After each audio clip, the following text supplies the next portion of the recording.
हरे कृष्णा।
सभी लोग एक बार मेरे पीछे हरे कृष्णा मंत्र दोहराएंगे।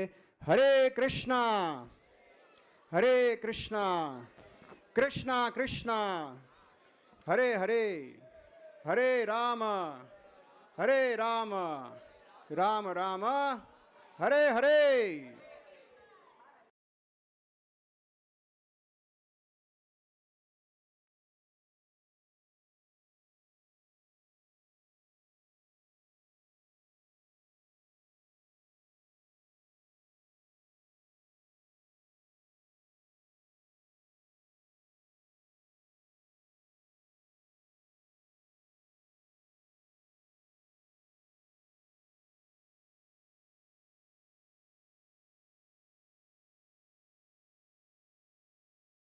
करा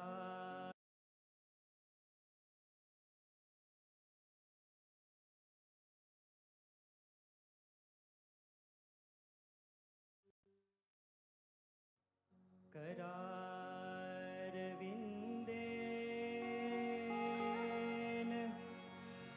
पादारविन्दं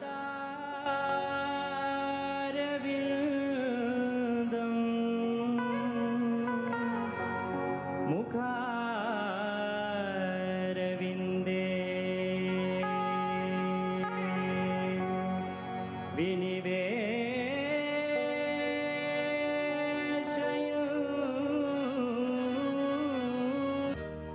मैं आपके प्रति समर्पित हूँ मेरे स्वामी। आपके नाम से बड़ा कोई मंत्र नहीं है, आपकी पूजा से बड़ी कोई पूजा नहीं है। रुक्मणी, क्या आपने कभी सोचा है कि दुनिया आपके बारे में क्या सोचती है? एक पत्नी जो अपने पति की निष्ठापूर्वक सेवा करती है, पति तो भगवान होते हैं ना।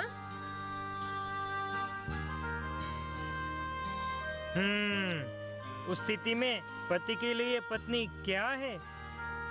एक दासी। अच्छा, क्या इसका मतलब यह है कि पत्नी कभी भी अपने पति की आज्ञा का उल्लंघन नहीं करेगी? अरे नहीं।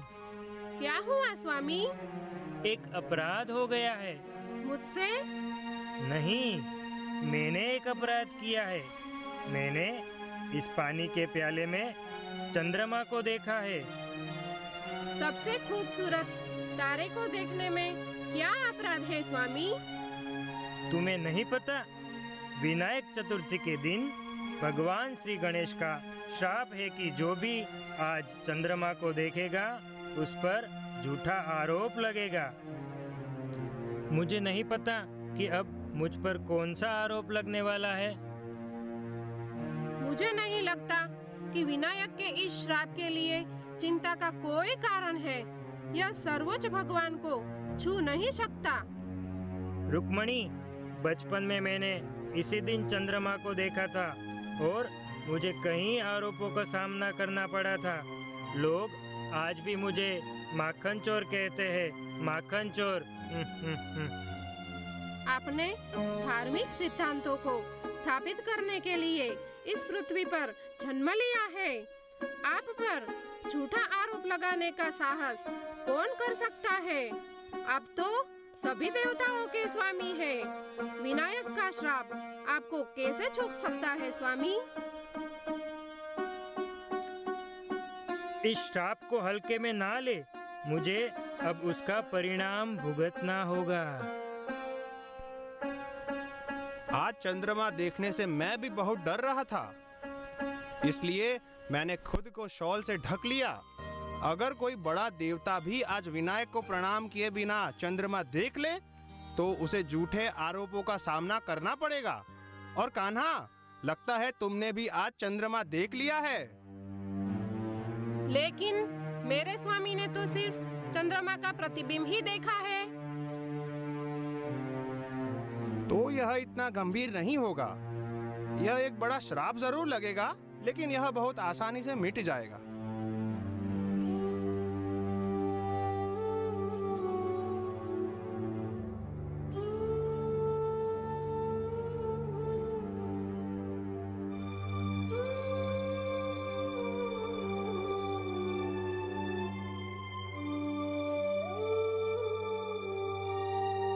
तो इस प्रकार द्वारका नगरी में श्री कृष्ण भगवान और रुक्मिणी माता के बीच में वार्तालाप हुआ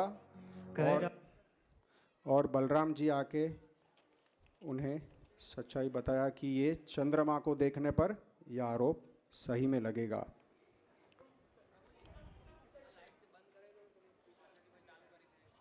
लाइट कौन चालू?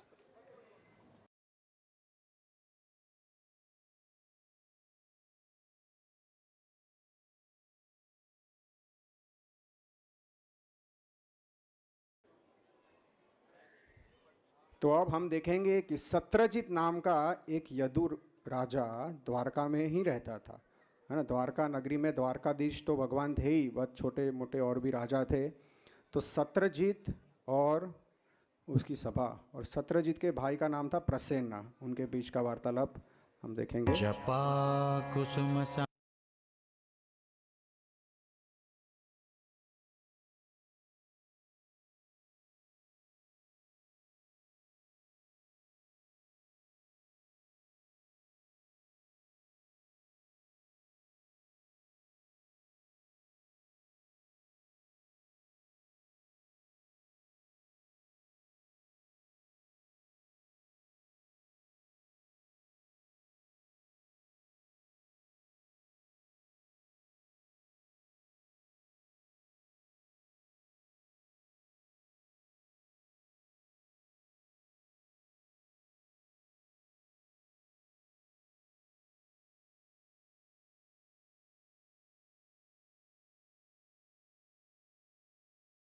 जप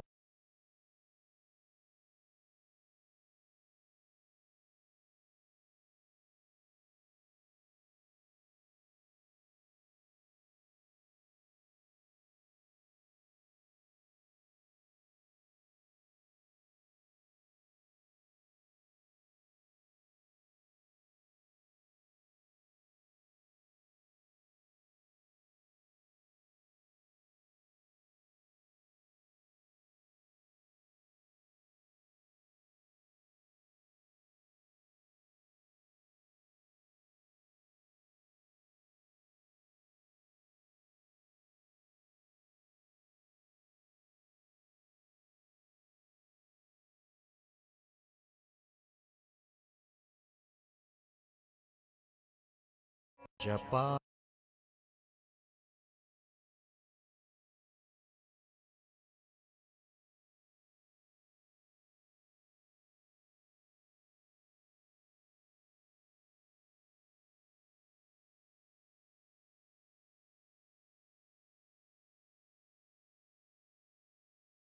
कुछ टेक्निकल इश्यू की वजह से इंटरमिशन है, कृपया 2 मिनट इंतज़ार करें।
कुसुमसङ्काशं काश्यपेयं महाद्युतिं तमोरि सर्वपापघ्नं प्रणतोऽस्मि दिवाकरम्।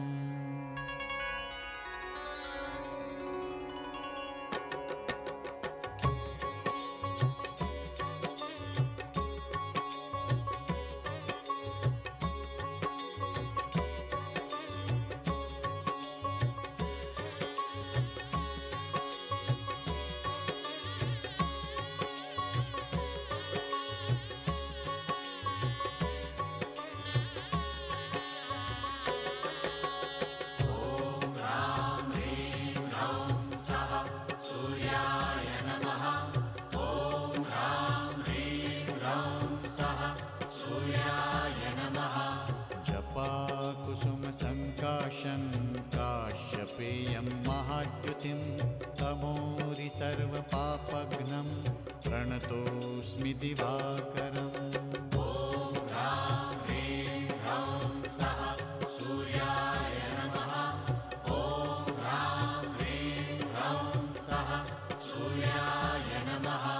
जपाकुसुमसङ्काशं काश्यपेयं महाद्युतिं तमोरि सर्वपापघ्नं प्रणतोऽस्मि दिवाकरम्।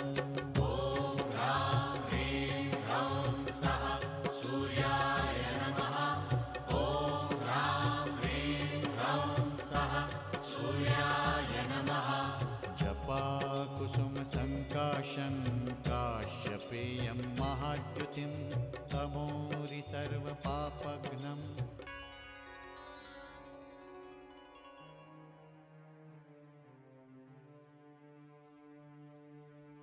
आर्य, यादव आपसे मिलने आए हैं।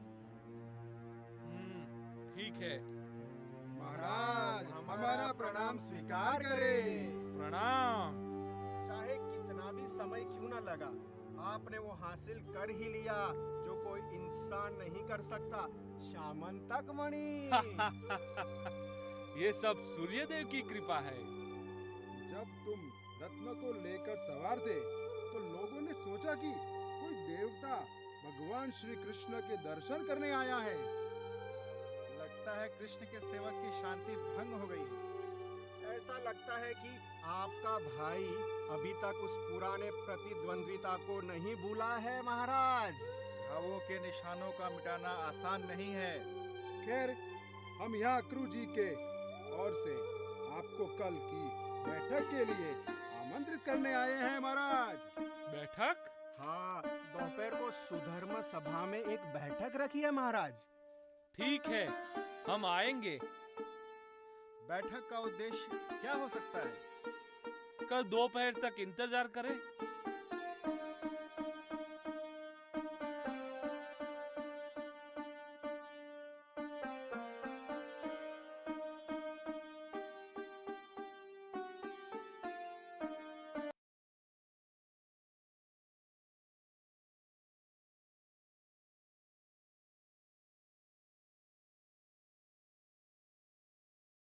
तो इस प्रकार सत्रजीत सूर्यदेव का बड़ा भक्त था और सूर्यदेव ने उसे श्यामंतक मणि भेंट किया था।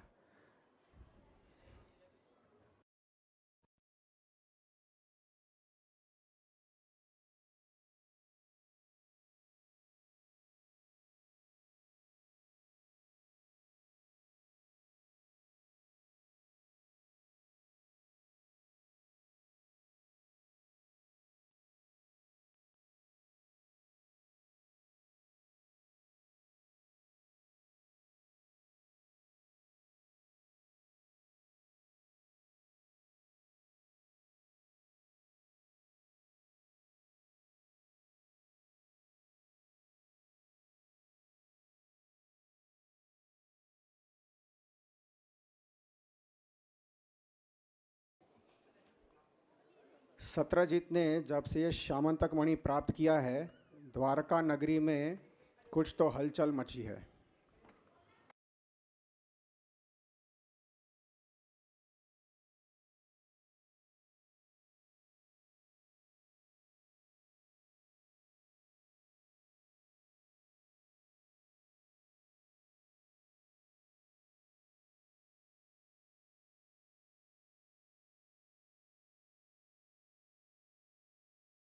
द्वारका का सबसे धनी व्यक्ति बन गया है। हाँ हाँ, क्योंकि अब वह सामंतक मणि के स्वामी हैं। मैंने सुना है कि यह मणि उसे प्रतिदिन लगभग 8 बार सोना देती है। क्या यह सच है? हाँ हाँ, मैंने स्वयं देखा है। लेकिन उसे यह मणि कैसे मिली? सूर्यदेव से। प्रतिदिन 8 बार, यानी हर हफ्ते 80 बार सोना, यानी हर महीने 800 बार सोना। इतना सारा धन नहीं, इतना धन एक व्यक्ति नहीं भोग सकता। मेरे विचार से इस रत्न से प्राप्त धन का भोग एक व्यक्ति को नहीं करना चाहिए। रुको भाई, इनकी बात तो सुन लेते हैं। रत्न को राजा के खजाने में जमा किया जाना चाहिए। राजा के खजाने में क्यों? सत्रजीत ने सूर्यदेव की तपस्या करके मणि प्राप्त किया है। यह उसकी निजी संपत्ति है। अक्रूर जी, आप क्या राय देते हैं? द्वारका द्वारकाधीश कृष्ण की है। उन्होंने इसकी स्थापना की है। उनके दादा उग्रसेन द्वारका की जल, वायु और पृथ्वी के स्वामी हैं। इसलिए मेरे राय में ये रत्न उन्हें उपहार में दिया जाना चाहिए। लेकिन नागरिक धरती से अनाज पैदा करते हैं और यह उनका है। वे अनाज को शाही खजाने में जमा नहीं करते। फिर हम सत्रजीत से उनका मणि राजा के पास जमा करने के लिए क्यों कहें? रक्षा और सुरक्षा राजा का प्रमुख कर्तव्य है। मेरे प्यारे प्रभु, हर दिन मणि से 8 बार सोना उत्पन्न होता था और जिस स्थान पर इसे रखा जाता था और जिसकी विधिवत पूजा की जाती है, वह अकारण या अकाल मृत्यु जैसी विपत्तियों से मुक्त रहता था और सर्पदंश, मानसिक और शारीरिक विकार और धोखेबाज व्यक्तियों की उपस्थिति जैसी बुराइयों से भी मुक्त रहता है। इसलिए नागरिक कर देते हैं और एक नागरिक के रूप में सत्रजीत को भी कानून का पालन करना चाहिए। इस सामंतक मणि के लिए रक्तपात हो सकते हैं। यहाँ तक कि सत्रजीत की जान भी खतरे में पड़ सकती है। उसकी हत्या भी हो सकती है। लेकिन अगर वो राजा को मणि दे देता है तो राजा उसकी बहुत रक्षा करेंगे और द्वारका नगरी की भी समृद्धि होगी। सत्रजीत एक यदु है तो उसकी भी समृद्धि होगी।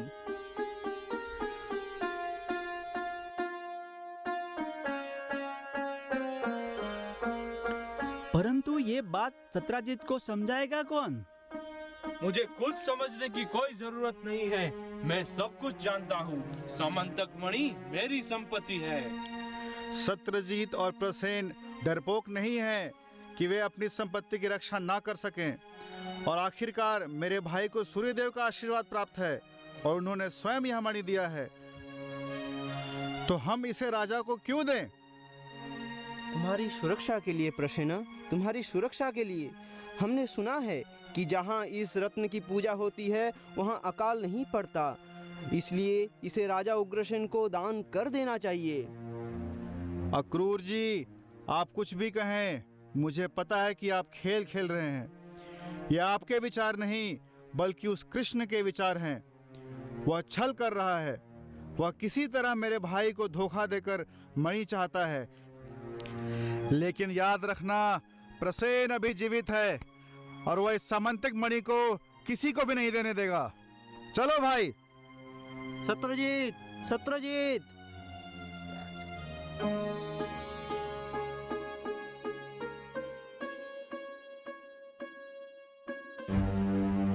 प्रणाम द्वारकाधीश।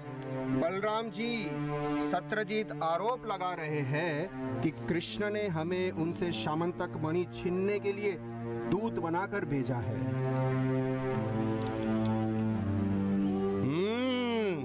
वह द्वारका में रहता है और द्वारकाधीश पर दोषारोपण करता है। उसकी हिम्मत कैसे हुई कि वह राजा के अधिकारों को चुनौती दे? इस सामंतक मणि को पाकर ही वह इतना अहंकारी हो गया है। उसे सबक सिखाया जाना चाहिए। कहाँ जा रहे हो दाऊ जी?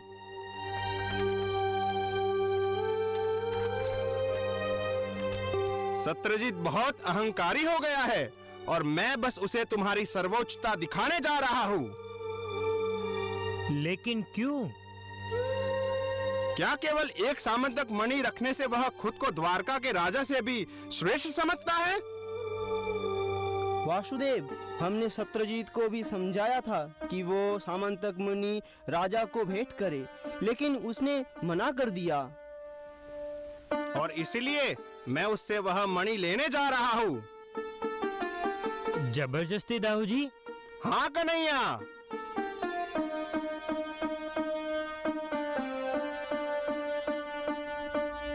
तो क्या यह राजा के अधिकारों का दुरुपयोग नहीं होगा? दुरुपयोग? क्यों? क्योंकि राजा का पहला कर्तव्य प्रजा और उसके धन की रक्षा करना है। राजसी कर्तव्य अधर्म के मार्ग पर कैसे चल सकता है? यानी सामंतक मणि उसकी संपत्ति है? निश्चित रूप से हाँ। यह सत्यजीत की निजी संपत्ति है। कमजोरों पर आक्रमण करना और उनकी संपत्ति को छीनना उचित नहीं है। यह राजा को कभी शोभा नहीं देता।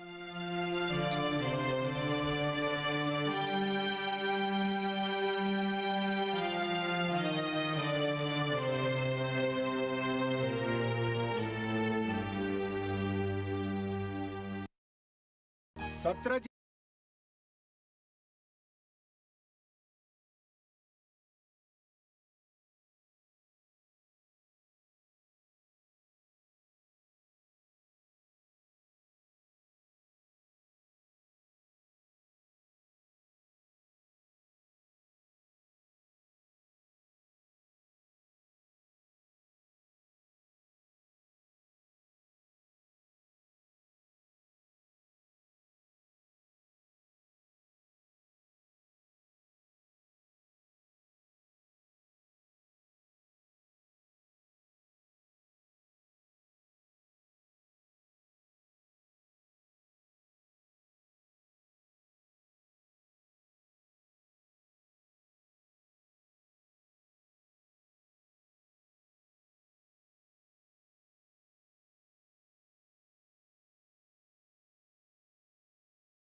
देव इंद्र को चिंतामणि मिली है और मेरे भाई को सामंतक।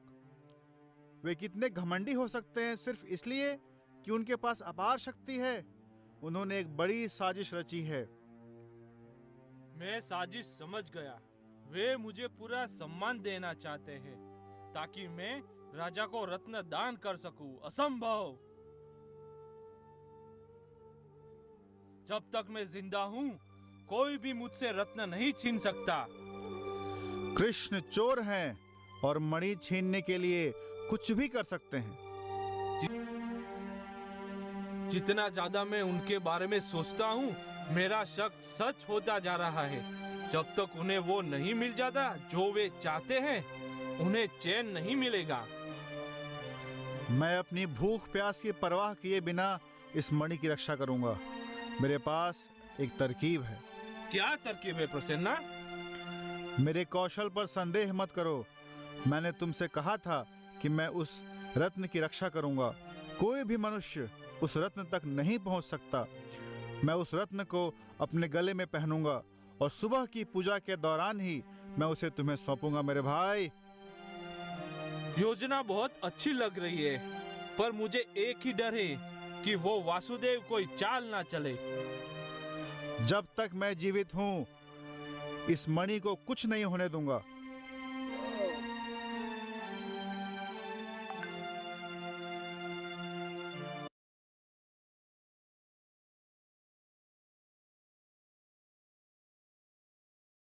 तो इस प्रकार प्रसेन और सत्यजीत श्री कृष्ण भगवान, द्वारकाधीश श्री कृष्ण भगवान पे आरोप लगाता है कि ये मणि वास्तव में श्री कृष्ण भगवान को चाहिए। मैंने सुना है कि तू आऊ ना कर, थोड़ू चला।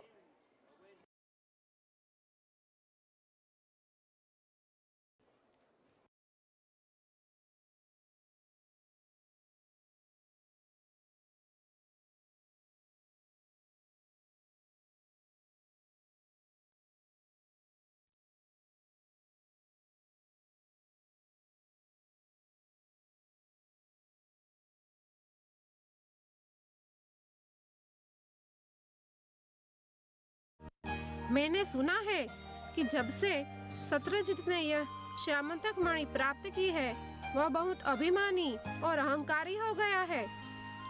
अच्छा, सुधर्मा सभा से यह समाचार तुम्हें भी मिला? आप तो परम पुरुषोत्तम भगवान हैं। इस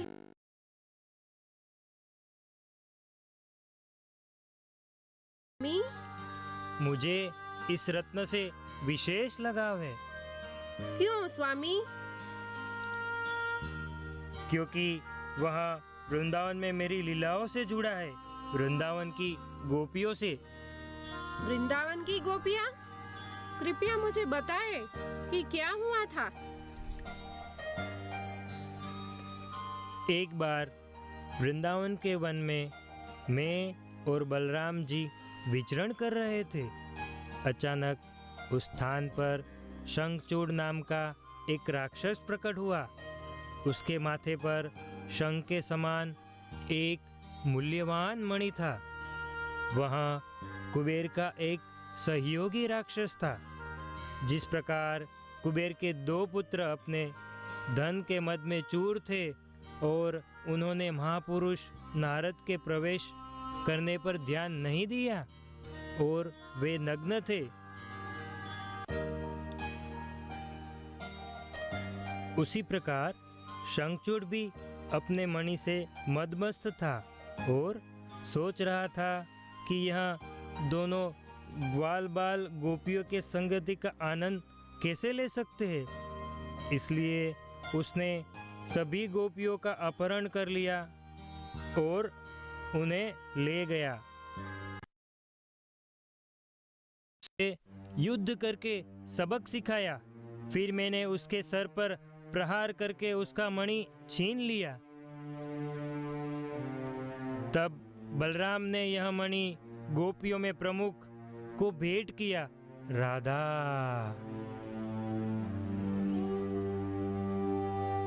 लेकिन अगर रत्न वृंदावन में था तो वह द्वारका में सत्रजित तक कैसे पहुंचा? मेरे मथुरा छोड़ने के बाद गोपियाँ मुझसे वियोग में व्याकुल थी। वियोग की इस तीव्र भावना में राधा ने यमुना के जल में प्रवेश किया। यमुना जो सूर्यदेव की पुत्री है, वह मणि के साथ सूर्यदेव के धाम पहुंची। बाद में द्वारका में सत्रजित ने अपनी तपस्या से सूर्यदेव को प्रसन्न किया। सूर्यदेव ने ही उन्हें मणि दिया और उन्हें एक पुत्री सत्यभामा प्रदान की, जो कोई और नहीं बल्कि श्री राधा थी। इस प्रकार मणि द्वारका में पहुंचा।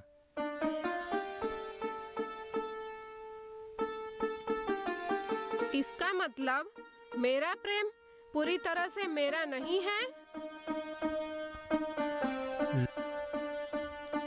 रुक्मणी, लाखों हजारों लोग हैं जो मुझसे प्रेम करते हैं। तो क्या मैं इन लाखों लोगों में से हूँ स्वामी? हाँ देवी, मेरा प्रेम निष्पक्ष है। मैं मनुष्यों, प्राणियों और पेड़ पौधों में भी कोई भेदभाव नहीं रखता, चाहे वो कोई भी योनि का क्यों न हो। ये सभी जीव मुझसे प्रेम करते हैं और मेरा प्रेम चाहते हैं और मैं उनकी इच्छा अनुसार उनका समर्थन करता हूँ। मैं वृंदावन में उसका प्रदर्शन करता हूँ। देखिए कैसे।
शिख शोभा अतीव सुंदर, एक झलक में चित्त मेरा, एक झलक में चित्त मेरा कर लिया चोरी। कौन तुम गोरी बुझत शाम, कौन तुम गोरी।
हे प्रभु, कृपया मुझे क्षमा करें। अज्ञानतावश मैंने सोचा था कि आप केवल मेरे हैं। मैं ब्रज की गोपियों के शुद्ध और निस्वार्थ प्रेम को समझ नहीं सकी। अब से मैं भी आपके भक्तों से वैसा ही प्रेम करूंगी जैसा आप उनसे करते हैं।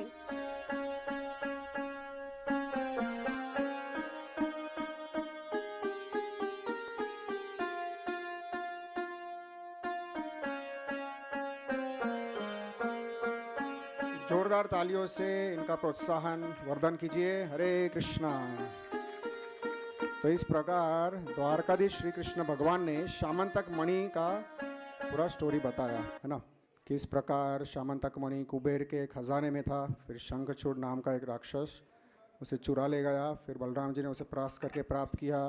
बलराम जी से वो श्रीमती राधा रानी के पास आया। फिर वहाँ से वो सूर्यदेव के पास गया और सूर्यदेव की पूजा करके सत्यजीत ने वह श्यामंतक मणि हासिल किया। और हमने देखा श्यामंतक मणि में वो उसमें अपार गुण थे, है ना। रोज़ 800 भार सोना प्रकट करता था अगर उसका विधिवत पूजा करते हैं तो।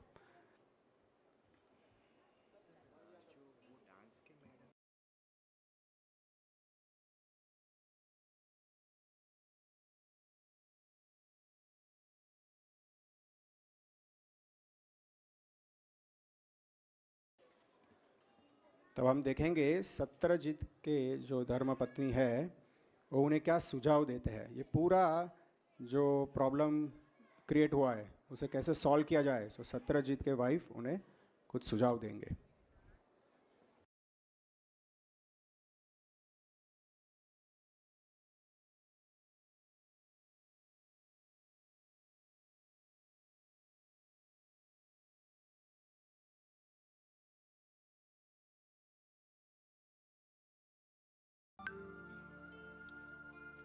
सुबह हो गई है पर अभी तक प्रसन्न आया नहीं मणि लेकर।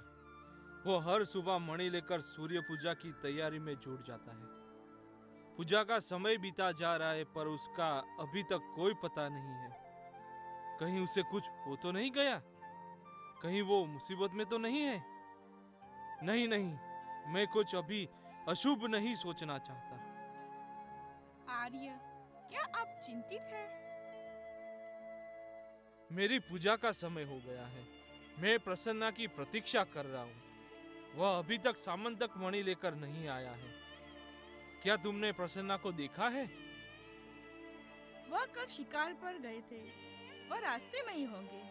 चिंता मत करिए, वह आ जाएंगे। आर्य, मैं आपसे कुछ बात करना चाहती हूँ। जरूर, बताओ। आप बेवजह यादवों से लड़ रहे हो। राज परिवार के सदस्यों को नाराज करना उचित नहीं है।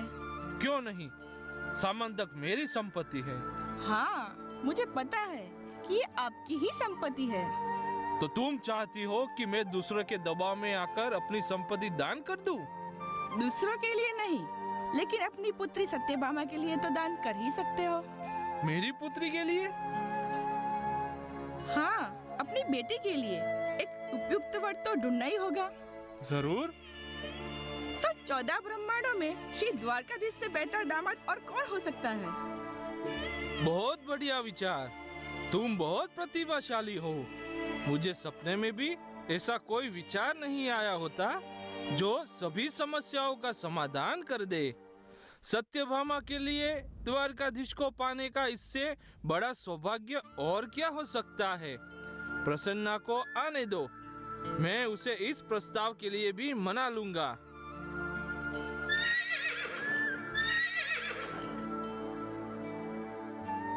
ओह, मुझे लगता है कि प्रसन्न आ गया है। चलो चलकर देखते हैं।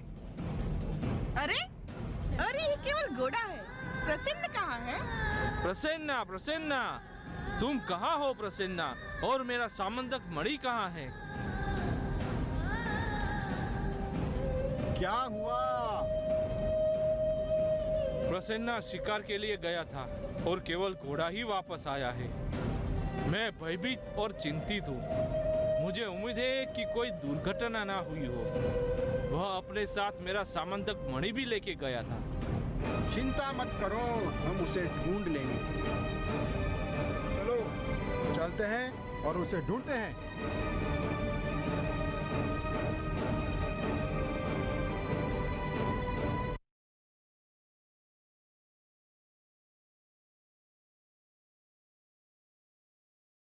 तो इस प्रकार प्रसन्न जंगल में मणि लेके विचर रहे थे और वापस नहीं लौटे।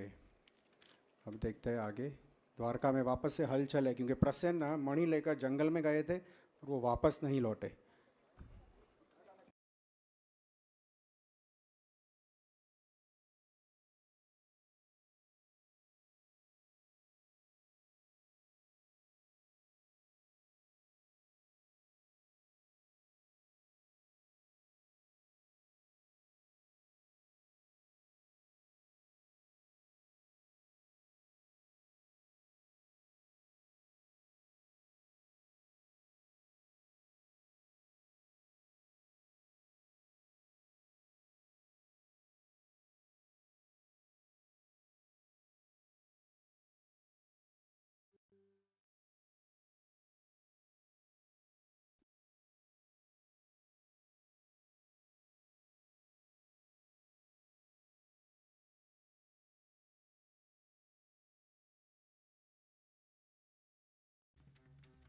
सुना तुमने? सत्रजीत की अमूल्य श्यामंतक मणि गायब हो गई है। और लोग कह रहे हैं कि द्वारकाधीश ने उसे चुरा लिया है। क्या ये सच हो सकता है? ये कैसे हो सकता है? हमारे प्रभु लोभ से परे हैं। वे तो धर्म के रक्षक है। अब द्वारकाधीश ही लोभ करने लगे तो हमारा क्या होगा? कहाँ जाए हम सब? मणि तो महल में पहुंच भी गया होगा। अरे, धन का लालच इंसान को किसी भी हद तक गिरा सकता है। हम नागरिकों से झूठे आरोप कैसे सुन सकते हैं? क्या नागरिकों को द्वारकाधीश पर आरोप लगाने का अधिकार है? सत्य की मुझे बताओ। हम लोगों का मुंह बंद नहीं कर सकते। इसका समाधान क्या है? एक समाधान है। हमें उन सभी को दंडित करना चाहिए जो कृष्ण पर झूठा आरोप लगा रहे हैं। मुझे भी दुख है कि सत्यजीत के भाई की हत्या हुई है, लेकिन इसका मतलब यह नहीं कि वह द्वारकाधीश पर आरोप लगा सकता है। हमें कुछ जांच करनी चाहिए। हाँ, अगर सत्यजीत हमारे पास आकर मदद मांगता तो हम सच्चाई का पता लगाने के लिए अपने सैनिक भेजते, लेकिन वह सीधा द्वारकाधीश पर आरोप लगा रहा है, इसलिए उसे सजा मिलनी ही चाहिए। लेकिन दाऊजी, सत्यजीत को दंड देने से पहले हमें कृष्ण से परामर्श अवश्य करना चाहिए। कृष्ण से परामर्श? अगर हम उसे पूछेंगे तो वे न केवल हमें रोकेगा बल्कि धर्म के बारे में बड़े बड़े उपदेश भी देने लगेगा। बलराम जी, मुझे लगता है कि अक्रूर जी सही कह रहे हैं, क्योंकि इस पूरे घटना में द्वारकाधीश का नाम जुड़ा है। इसलिए हमें उनसे परामर्श अवश्य करना चाहिए।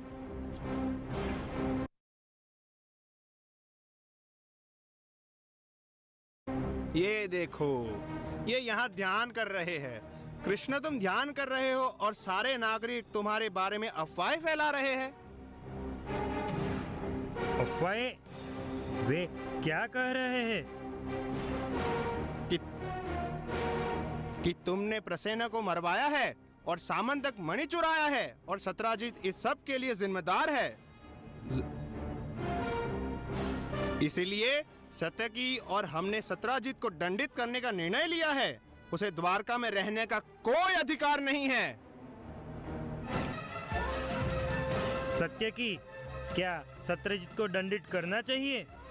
दंड तो अपराधी को दिया जाता है, उसका क्या दोष है? उसका अपराध ये है कि वो सामंतक मणि के लिए प्रसेनक की हत्या का आरोप आप पर लगा रहे हैं। लेकिन तुम सब उसकी न्याय की पुकार को क्यों नहीं सुन पा रहे हो? उसके भाई की हत्या हुई है, उसका मणि चुरा लिया गया है। लेकिन कन्हैया, हम इसके लिए कैसे जिम्मेदार है? और मैं लोगों को तुम पर कीचड़ फेंकते नहीं देख सकता। दाऊजी, अगर हम सत्यजीत को सजा दे तो क्या प्रजा कीचड़ उछलना बंद कर देंगे? नहीं, ऐसी स्थिति में लोगों को यकीन हो जाएगा कि कृष्णा ने ही सामंतक मणि के लिए प्रसेना की हत्या की है। देखो सत्यकी, मैंने तुमसे कहा था कि कृष्ण हमें धर्म के बारे में बड़े बड़े बातें सुनाएगा और हमें अपना कर्तव्य करने से रोकेगा। लेकिन दाऊजी, हम यह कैसे भूल सकते हैं कि हम शासक है और दंड देना ही हमारा एकमात्र कर्तव्य नहीं है। तो फिर तुम क्या करोगे कन्हैया? हाँ, मुझे पता है कि तुम हाथ जोड़कर सारे आरोप स्वीकार कर लोगे। जब तुम भगवान राम के रूप में प्रकट हुए थे और लोग तुम पर और माता सीता पर आरोप लगा रहे थे, तो तुमने हाथ जोड़कर सारे आरोप स्वीकार कर लिए थे और मुझसे माता सीता को ले जाने के लिए कहा था। मैं नागरिकों का आरोप तुम पर बर्दाश्त नहीं कर सकता।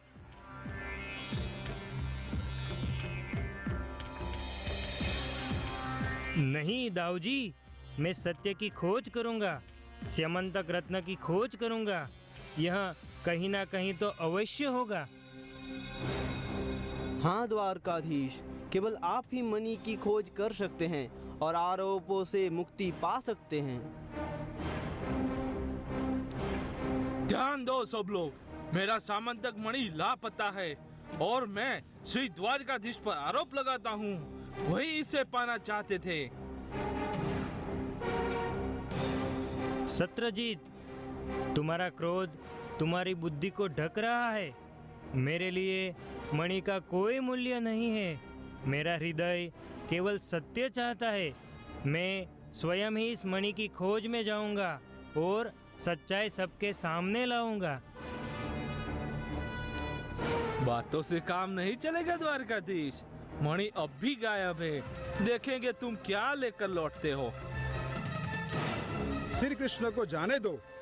यदि वे सत्य कह रहे हैं तो प्रमाण के साथ अवश्य लौटेंगे।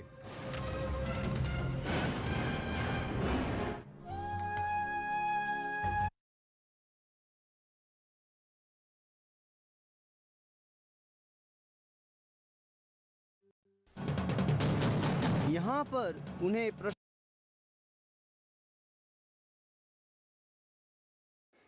तो इस प्रकार द्वारकाधीश श्री कृष्ण भगवान पर आरोप लगना शुरू हो गए।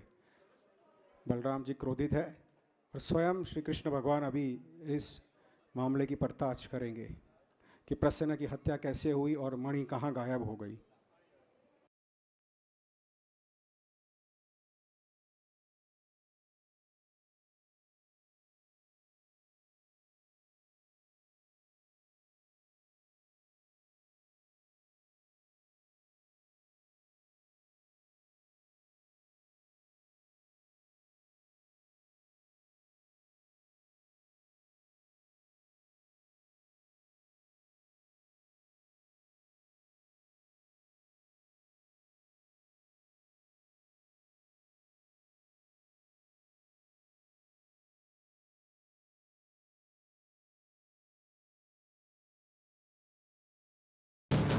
यहाँ पर उन्हें प्रसन्न खून से लिपटे हुए वस्त्र में मिले थे। यहाँ ये निशान मानव के नहीं हैं, ये शेर के पैरों के निशान हैं और ये एक गुफा की ओर ले जा रहे हैं। शायद यही रहस्य छुपा है। शेर के पैरों के निशान गुफा की ओर जा रहे हैं। हम सबको अंदर जाना चाहिए।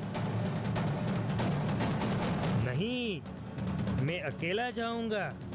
अगर मैं कल सुबह इसी समय नहीं आया तो तुम सब जा सकते हो।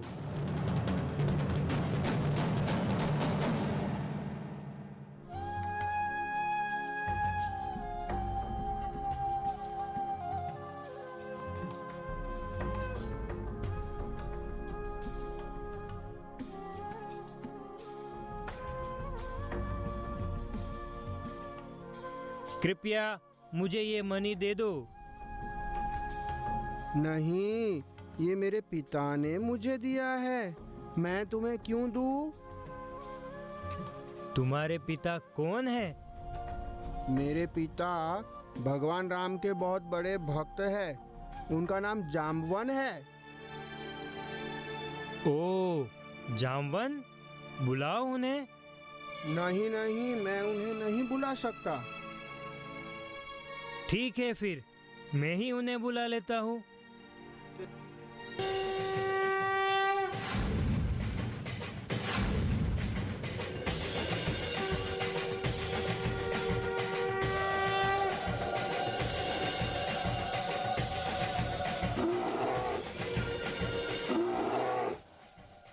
ओ लुटेरे, ओ चोर, ओ अजनबी, मेरे घर में आकर आदेश देते हो। मैं तुम्हें नहीं जानता और चोरों को कुछ नहीं देता। कौन हो तुम? मैं देव की पुत्र हूँ। इसी समय निकल जाओ यहाँ से। हे जाम्बवन, मैं शांति प्रस्ताव लेके आया हूँ। ये समंतक मणि द्वारका के सत्रजित का है। कृपया इसे लौटा दीजिए।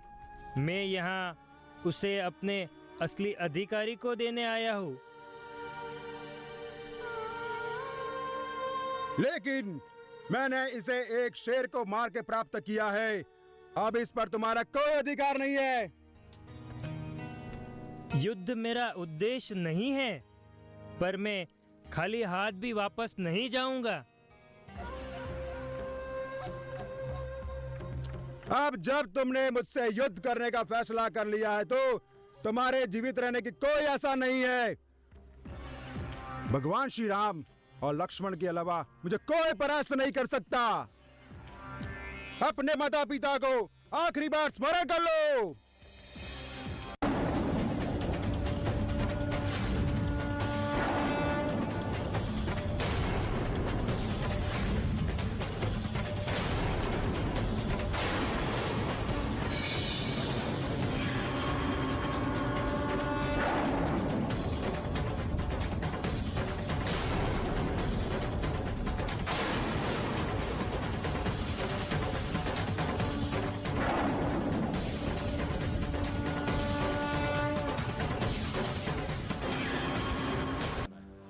पूरा दिन बीत गया है, कृष्णा अभी तक नहीं निकले हैं।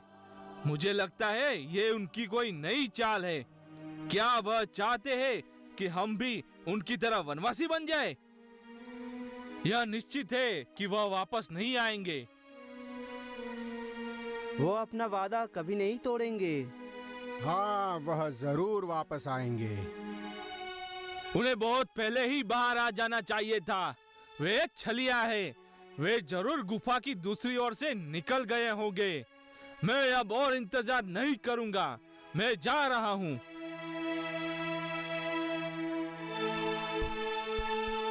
कौन हो तुम? कोई मानव इतना बलवान नहीं हो सकता। मैं देव की पुत्र हूँ। पर मुझे त्रेता युग में भगवान श्री राम ने कहा था कि द्वापर युग में वो मुझे दर्शन अवश्य देंगे, वासुदेव के रूप में। मैं वही हूँ जिसकी तुम्हें प्रतीक्षा थी, श्री राम। अब मैं कृष्णा, देव की पुत्र वासुदेव हूँ। प्रभु, अब मैं आपको पहचान पाया हूँ। मुझे क्षमा करें। कृपया ये मणि और मेरी पुत्री जामवती को अपनी धर्मपत्नी के रूप में स्वीकार करें। तुम्हारी भक्ति सदैव मुझे प्रिय रही है। मैं इसे प्रेम पूर्वक स्वीकार करता हूँ।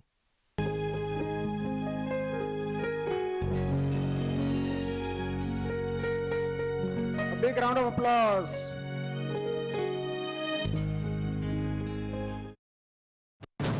यहाँ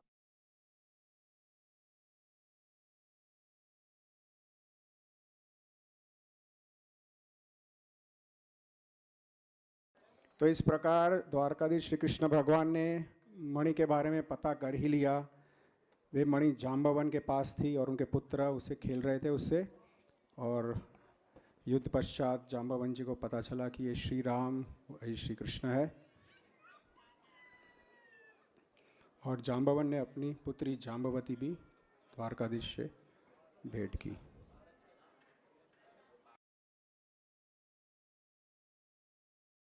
अब आइए देखिए द्वारका की सभा में क्या बातें हो रही है।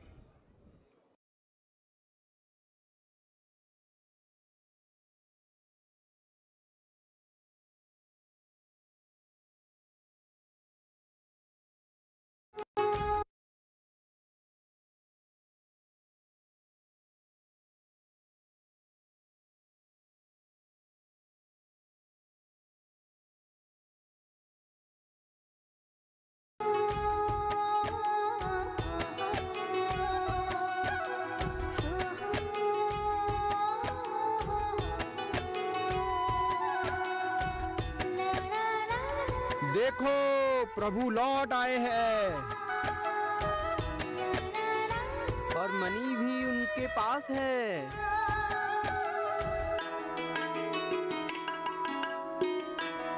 ये शामंतक मणि मुझे जामवन की गुफा में मिली। अब मेरे ऊपर लगे सभी झूठे आरोप समाप्त हो गए हैं।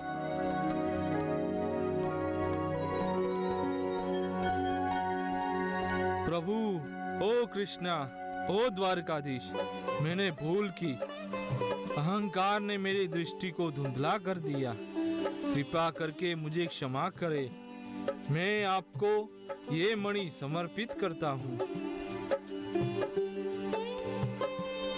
सत्रजीत, तुम मणि अपने पास रखो। नगर में मणि की उपस्थिति से सभी को लाभ होगा। हे द्वारकाधीश, हमारी विनती है कि आप हमारी पुत्री सत्यभामा को स्वीकार करें। सत्यभामा गुणी और साहसी है। मैं सत्यभामा को स्वीकार करता हूँ।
तो इस प्रकार द्वारकाधीश श्री कृष्ण भगवान ने एक डिस्ट्रेसिंग सिचुएशन को किस तरह से पॉजिटिव सिचुएशन में कन्वर्ट किया हमने देखा।